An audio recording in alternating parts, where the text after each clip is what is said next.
છોટાઉદેપુરમાં બે કોમ વચ્ચે બબાલ સર્જાઈ હતી। ઉર્સના મેળામાં બબાલ સર્જાઈ ગઈ હતી। કિલ્લા વિસ્તારમાં લાગેલી ચકડોળ રાઇડ્સે ઝઘડો થયો તો હિન્દુ યુવતીને છેડતી કરી ગાળો બોલતા મોટું સ્વરૂપ સર્જાયું હતું। બે મહિલા સહિત 8 લોકો ઇજાગ્રસ્ત થયા છે। પોલીસે 11ના નામજોગ સહિત 50 થી 60 લોકોના ટોળાની ફરિયાદ નોંધાવી છે।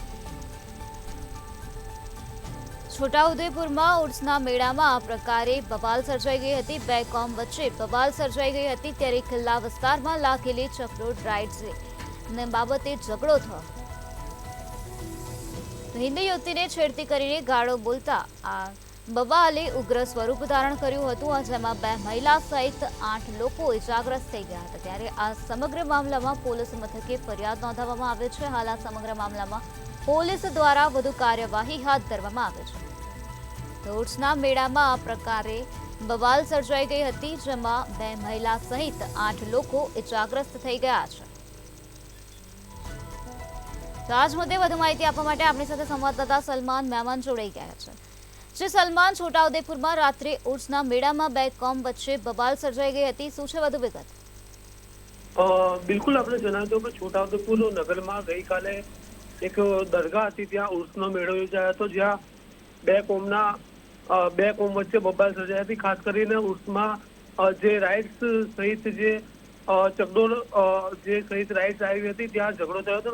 ત્યાં હિન્દુ જે યુવતી હતી તેની છેડતી કરી ગાળો બોલતા આ જે ઝઘડો સર્જાયો હતો। ખાસ કરીને આ ઝઘડાએ મોટું સ્વરૂપ ધારણ કરતા બે મહિલા સહિત 8 લોકો આ સમગ્ર ઘટનામાં ઇજાગ્રસ્ત થયા હતા। જ્યારે પોલીસે 11 નામજોગ સહિત 50 થી 60 લોકોના ટોળા સામે રાઇટિંગનો ગુનો દાખલ કર્યો છે અને વધુ કાર્યવાહી હાથ ધરી છે। જી, પોલીસ દ્વારા આ સમગ્ર મામલામાં અત્યાર સુધીમાં શું કાર્યવાહી હાથ ધરવામાં આવી છે? ખાસ કરીને પોલીસ દ્વારા અત્યાર સુધી 11 લોકોના નામજોગ ફરિયાદ દાખલ કરવામાં આવી છે। સાથે સાથે 50 થી 60 લોકોના જે ટોળા છે તેમની સામે ગુનો દાખલ કરવામાં આવ્યો છે। જી સલમાન, સમગ્ર માહિતી આપવા બદલ આભાર।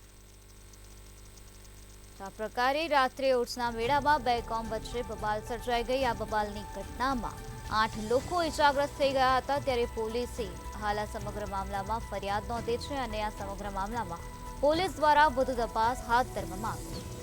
તો હિન્દુ યુવતીને છેડતી કરી અને ગાળો બોલતા આ પ્રકારે મોટું સ્વરૂપ બબાલનું સર્જાઈ ગયું હતું। ત્યારે બે મહિલા સહિત 8 લોકો ઇજાગ્રસ્ત થઈ ગયા હતા। ત્યારે પોલીસ દ્વારા હાલ આ સમગ્ર મામલામાં વધુ તપાસ હાથ ધરવામાં આવી છે। છોટાઉદેપુરમાં કિલ્લા વિસ્તારમાં આ પ્રકારે ઉર્સના મેળામાં બે કોમ વચ્ચે બોલાચાલી થઈ ગઈ હતી। આ બોલાચાલીએ ઉગ્ર સ્વરૂપ ધારણ કરી લીધું હતું। ત્યારે આ બબાલની ઘટનામાં 8 લોકો ઇજાગ્રસ્ત થઈ ગયા હતા।